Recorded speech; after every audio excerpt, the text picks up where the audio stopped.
തമാശകൾ നമുക്ക് ഭയങ്കര ഇഷ്ടമാണ് അല്ലേ? തമാശ കേട്ട് ചിരിക്കാൻ ഇഷ്ടമാണ്. തമാശ പറയുന്ന ആൾക്കാരോട് നമ്മൾക്കൊരു പ്രത്യേക താല്പര്യം തോന്നാറുണ്ട്. അവരുടെ കൂടെ കൂടുതൽ ടൈം സ്പെൻഡ് ചെയ്യാനായിട്ട് തോന്നാറുണ്ട്. പക്ഷേ ചിലപ്പോഴെങ്കിലും ആരെങ്കിലും നമ്മളെ കളിയാക്കിക്കൊണ്ട് അതിൽ നിന്ന് ഒരു തമാശ ഉണ്ടാക്കുകയാണെങ്കിൽ അത് എല്ലാവർക്കും പെട്ടെന്ന് അങ്ങോട്ട് ഇഷ്ടപ്പെടണം എന്നില്ല അല്ലേ?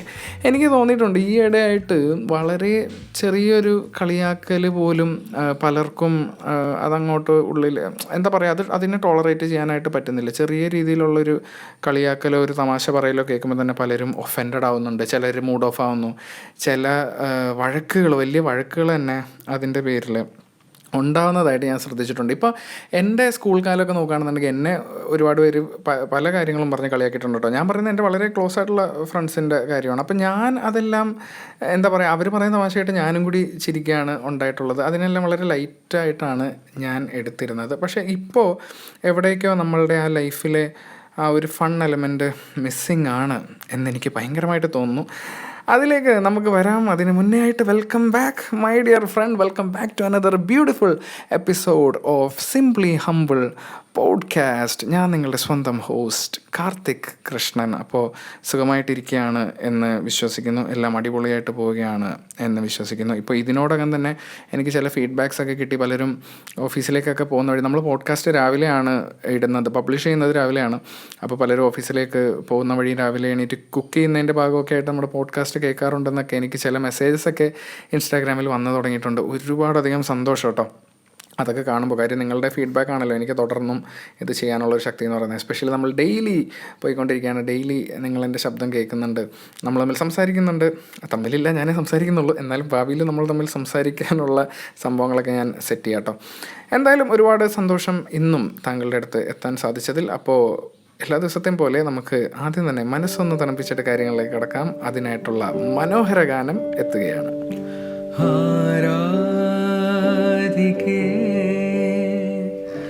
മഞ്ഞുതിരുവഴിയരികെ നാളേറെയാ കാത്തുനിന്നു മിഴി നിറയെ നീ എങ്ങു പോകിലും അകലേക്കുമായിലും ഈ ആശകൾ തൻ മൺതോണിയുമായി തുഴഞ്ഞരികെ ഞാൻ വരാം. എൻ്റെ നെഞ്ചാകെ നീയല്ലേ, എൻ്റെ ഉന്മാദം നീയല്ലേ. നിന്നെ അറിയാനുള്ളു നിറയാൻ ഒഴുകി ഒഴുകി ഞാൻ എന്നുമെന്നും ഒരു പുഴയായി ആരാധിക്കേ മഞ്ഞുതിരുവഴിയരികെ.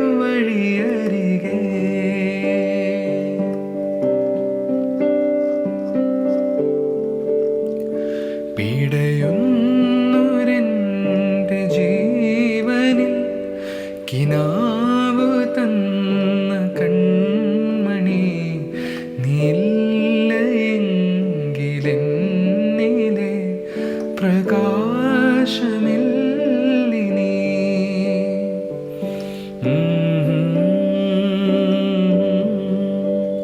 മിഴിനീരു പെയ്ത മാറിയിൽ കെടാതെ കാത്ത പുഞ്ചിരി നീ എന്നൊരാ പ്രതീക്ഷയിൽ എരിഞ്ഞ പൊൻതിരി.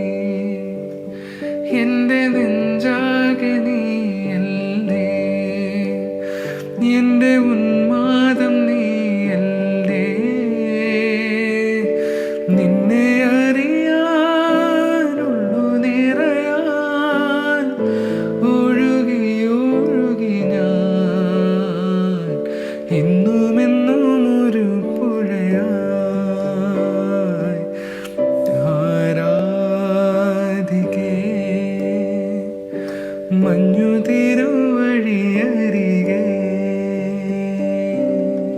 യെസ്, ആരാധികെ എന്ന് പറഞ്ഞ മനോഹരമായിട്ടുള്ള ഗാനം അമ്പിളി എന്ന് പറഞ്ഞ സിനിമയ്ക്ക് വേണ്ടിയിട്ട് വിഷ്ണു വിജയ് മ്യൂസിക് ചെയ്ത സുന്ദരമായിട്ടുള്ള പാട്ട്. എപ്പോഴും ഈ പാട്ട് കേൾക്കുമ്പോൾ വല്ലാത്തൊരു റിഫ്രഷിങ് ഫീൽ തന്നെയാണ്. ആൻഡ് ബൈ ദ വേ, ഞാൻ ഈ മ്യൂസിക് ഡയറക്ടറിൻ്റെ നമ്മുടെ വിഷ്ണു വിജയുടെ വലിയൊരു ഫാനാണ് കേട്ടോ. പുള്ളിയുടെ പല സിനിമകളും ചെയ്തിട്ടുള്ള, എസ്പെഷ്യലി ഫാലിമിയിലൊക്കെ പുള്ളിയുടെ വർക്കുണ്ട്. ഫാലിമി മൂവി, അതുപോലെ തന്നെ പ്രേമലുവിലെ പാട്ടുകളും അതിൽ കൂടുതൽ എനിക്ക് അതിൻ്റെ ബാക്ക്ഗ്രൗണ്ട് സ്കോറുകളും എല്ലാം ഭയങ്കര ഇഷ്ടമാണ്. ഒരു പ്രത്യേക ഫീലാണ്. ഞാനിടയ്ക്ക് ഡ്രൈവ് ചെയ്യുമ്പോഴൊക്കെ പ്രേമലുവിൻ്റെ ഈ ബാക്ക്ഗ്രൗണ്ട് സ്കോർ ട്രാക്കുകൾ കിടപ്പുണ്ട് സ്പോട്ടിഫൈയിലും യൂട്യൂബ് മ്യൂസിക്കിലൊക്കെ ആയിട്ട്. ആ ബാക്ക്ഗ്രൗണ്ട് സ്കോറുകൾ കേട്ടുകൊണ്ടൊക്കെ ഞാൻ പലപ്പോഴും ഡ്രൈവ് ചെയ്യാറുണ്ട്. എന്തായാലും അടിപൊളിയാണ്. വിഷ്ണു വിജയുടെ കൂടുതൽ മനോഹരമായിട്ടുള്ള പാട്ടുകൾ നമുക്ക് കേൾക്കാൻ സാധിക്കട്ടെ എന്ന് പറഞ്ഞുകൊണ്ട് നമ്മൾ ഇന്നത്തെ വിഷയത്തിലേക്ക് തിരിച്ചു വരികയാണ്. കളിയാക്കലുകളും തമാശകളുമാണല്ലോ നമ്മൾ പറഞ്ഞുകൊണ്ടിരിക്കുന്നത്. ആക്ച്വലി ഞാനിത് പറയുമ്പോൾ ആരും തെറ്റിദ്ധരിക്കരുത്. ഞാനിപ്പോൾ ഒരാളെ ബോഡി ഷെയിം ചെയ്യണമെന്ന് ഒരാളെ ഹേർട്ട് ചെയ്യുന്ന രീതിയിൽ ഒരിക്കലും നമ്മൾ കളിയാക്കലുകളോ തമാശകളോ പറയാൻ പാടില്ല. അതിപ്പോൾ ബോഡി ഷെയിമിംഗ് ആണെങ്കിലും ഒരാളുടെ ഒരു വൈകല്യത്തെക്കുറിച്ച് നമ്മൾ കളിയാക്കുകയാണെങ്കിൽ അതൊക്കെ വളരെ തെറ്റായിട്ടുള്ള കാര്യമാണ്. ഈവൻ നിയമം മൂലം പോലും അത് പ്രാവർത്തികമാക്കിയിട്ടുണ്ട്. ഇപ്പോൾ സിനിമ അടക്കമുള്ള മാധ്യമങ്ങളിൽ നമ്മൾ ബോഡി ഷെയ്മിംഗ് ഒന്നും ചെയ്യാൻ പാടില്ല എന്ന് നിയമം തന്നെ വന്നിട്ടുണ്ട്. അപ്പോൾ അതല്ല ഞാൻ ഉദ്ദേശിക്കുന്നത്. അല്ലാതെയുള്ള ഹാംലെസ് ആയിട്ടുള്ള ചെറിയ ചെറിയ തമാശകളുണ്ടല്ലോ. ഇപ്പോൾ എന്താ പറയുക, ഇപ്പോൾ സിമ്പിളായിട്ട് പറഞ്ഞാൽ എൻ്റെ ഫ്രണ്ട്സൊക്കെ ചിലപ്പോൾ ഒരു എക്സാമിന് എഴുതി വെക്കുന്ന മണ്ടത്തരമൊക്കെ ആയിരിക്കും. അതിനെയൊക്കെ നമ്മൾ കളിയാക്കാറുണ്ട്. അപ്പോൾ ആ പേരിൽ തന്നെ നമ്മൾ ഒത്തിരി ചിരിച്ചിട്ടുണ്ട് നമ്മൾ ഫ്രണ്ട്സ് തമ്മിൽ അങ്ങോട്ടും ഇങ്ങോട്ടും. അതുപോലെ ഇപ്പോൾ എസ്പെഷ്യലി ഈ കണക്ക് പരീക്ഷയ്ക്കൊക്കെ നമ്മൾ ഈ പരീക്ഷ കഴിഞ്ഞിട്ട് ആൻസർ ഡിസ്കസ് ചെയ്യുന്നത് കാണാം. ഞാനൊക്കെ എൻ്റെ പൊന്നോ എന്താ എഴുതി വെച്ചേക്കുന്നത് എനിക്കൊരു ഐഡിയ ഉണ്ടാവില്ല കേട്ടോ. അപ്പോൾ ചിലർ ഇപ്പോൾ ഒരു വലിയ ഇക്വേഷൻ്റെ ആൻസർ 2 ആണോ 6 ആണോ എന്ന് ഡിസ്കസ് ചെയ്തുകൊണ്ടിരിക്കുകയായിരിക്കും. അപ്പോൾ എനിക്ക് വല്ല 7.5 എന്നോ അല്ലെങ്കിൽ 12.36 എന്നൊക്കെ ആയിരിക്കും കിട്ടിയിട്ടുണ്ടാവുക. മനസ്സിലായില്ല. അപ്പോൾ അങ്ങനെയുള്ള സാധനങ്ങൾ അത് കാണുമ്പോൾ എനിക്ക് തന്നെ ചിരി വരാറുണ്ട്. അത്തരത്തിലുള്ള ഹാംലെസ് ആയിട്ടുള്ള തമാശകളൊക്കെ നമ്മൾ എസ്പെഷ്യലി ഞാനൊക്കെ വളരെയധികം സ്കൂളിൽ പഠിച്ചിരുന്ന സമയത്തൊക്കെ എൻജോയ് ചെയ്തിട്ടുണ്ട്. പക്ഷേ ഇപ്പോഴൊക്കെ എന്തുകൊണ്ടോ പലരും ഇത്തരം ചെറിയ തമാശകൾ പോലും കേട്ടിട്ട് വിഷമിക്കുന്നവരെ ഞാൻ കണ്ടിട്ടുണ്ട്. അങ്ങനെ ഇതിനെപ്പറ്റി ആലോചിച്ചിരിക്കുമ്പോഴാണ് ഞാൻ ഒരു വീഡിയോ കണ്ടത്. നമ്മളുടെ സാക്ഷാൽ സൂപ്പർ സ്റ്റാർ, ലോകത്ത് എല്ലായിടത്തും തന്നെ ഫാൻസുള്ള സൂപ്പർ സ്റ്റാർ രജനീകാന്ത് സാറിൻ്റെ ഒരു മനോഹരമായിട്ടുള്ള ഒരു സ്പീച്ച് ഞാൻ കേൾക്കാനിടയായി. അത് കേട്ടപ്പോൾ എനിക്ക് തോന്നി ചിലപ്പോഴൊക്കെ നമ്മളെ തന്നെ പല കാര്യങ്ങളിലും കളിയാക്കുമല്ലോ. ഞാൻ എൻ്റെ ചില മണ്ടത്തരങ്ങൾ ഞാൻ എന്നെ തന്നെ കളിയാക്കാറുണ്ട്, പലരുടെയും ഫ്രണ്ടിലിരിക്കുമ്പോൾ പറയാറുണ്ട്. അപ്പോൾ അത്തരത്തിലുള്ള രജനീകാന്ത് സാറിൻ്റെ ഒരു അടിപൊളി സ്പീച്ചിൽ പുള്ളി പറഞ്ഞ ഒരു കഥയുണ്ട്. അതായത് എനിക്ക് തോന്നുന്നു റോബോ മൂവിയുടെ പ്രൊമോഷൻ 2010 റോബോ മൂവിയുടെ പ്രൊമോഷന് ഐശ്വര്യ റോയും രജനീകാന്തിൻ്റെ ഒപ്പം ഐശ്വര്യ റോയും ഉണ്ട്, അതുപോലെ അമിതാഭ് ബച്ചനൊക്കെ ഇരിക്കുന്നൊരു സ്റ്റേജാണ്. അപ്പോൾ അവിടെ വെച്ച് പുള്ളി പറഞ്ഞൊരു കാര്യമാണ്. പുള്ളി ആദ്യം തന്നെ താങ്ക് യു പറഞ്ഞു ഐശ്വര്യ റോയിനോട്, പുള്ളിയുടെ കൂടെ ഹീറോയിനായിട്ട് അഭിനയിച്ചതിന്. എന്നിട്ട് പുള്ളി പറഞ്ഞു, ഞാൻ ഒട്ടും എക്സാജറേറ്റ് ചെയ്യല്ല, ഞാൻ ഒരു കാര്യം പറയാം. ബാംഗ്ലൂരിൽ പുള്ളിയുടെ ബ്രദറിൻ്റെ വീടുണ്ട്. അപ്പോൾ ബ്രദറിൻ്റെ വീട്ടിൽ ഒരു പ്രാവശ്യം ചെന്നപ്പോൾ അവിടെ അയൽപക്കത്തുള്ള ഒരു വ്യക്തിയുണ്ട്, നന്ദുലാൽ എന്നാണ് പേര്. ഈ നന്ദുലാൽ എന്ന് പറയുന്ന വ്യക്തി വയസ്സായ ഒരാളാണ്, 60-65 കൂടുതൽ പ്രായമുള്ള ഒരാളാണ്. മൂവി ഫീൽഡൊന്നും ആയിട്ട് അത്ര അപ്ഡേറ്റഡ് അല്ലാത്ത ഒരാളായിരിക്കാം, അങ്ങനത്തെ ഒരാളാണ്. അപ്പോൾ രജനീകാന്ത് സാർ അവിടെ വന്നിട്ടുണ്ടെന്ന് അറിഞ്ഞിട്ട് പുള്ളി വന്നിട്ട് ചോദിച്ചു, Rajini sir how are you, മുടിക്കൊക്കെ എന്ത് പറ്റി പെട്ടെന്ന്? കാര്യം പുള്ളി നോക്കുമ്പോൾ സിനിമയെ കാണുന്ന പോലെയല്ല, മുടിയൊന്നുമില്ല രജനി സാർ. അപ്പോൾ പറഞ്ഞു അതൊക്കെ പോയി. അപ്പോൾ നന്ദലാൽ ചോദിച്ചു, ഇപ്പോൾ റിട്ടയർമെൻറ്റ് ലൈഫാണല്ലേ, റിട്ടയർമെൻറ്റ് എൻജോയ് ചെയ്യണം, എങ്ങനെ പോകണു? അപ്പോൾ രജനി സാർ പറഞ്ഞു, അല്ല ഞാനിപ്പോൾ ഒരു മൂവിയിൽ വർക്ക് ചെയ്തുകൊണ്ടിരിക്കുകയാണ്. അപ്പോൾ പുള്ളി, മൂവിയാ, ഏത് മൂവിയിലാണ് വർക്ക് ചെയ്യുന്നത്? അപ്പോൾ രജനി സാർ പറഞ്ഞു, റോബോ എന്ന് പറഞ്ഞ മൂവി. അപ്പോൾ പുള്ളി, റോബോ കൊള്ളാം, നല്ലതാണ്. അപ്പോൾ രജനി സാറ് ഉടനെ അടുത്തൊരു ലൈനും കൂടി ആഡ് ചെയ്തു, ഐശ്വര്യ റായ് ആണ് ഹീറോയിൻ. അപ്പോൾ നന്ദുലാൽ ഭയങ്കര എക്സൈറ്റഡ് ആയി. ഐശ്വര്യ റായ്, കമാൽ കീ ലഡ്കി. ഇവർ ആക്ച്വലി ഹിന്ദിയിലാണ് സംസാരിക്കുന്നത്, പുള്ളി ഒരു രാജസ്ഥാനിയാണ് നന്ദുലാൽ.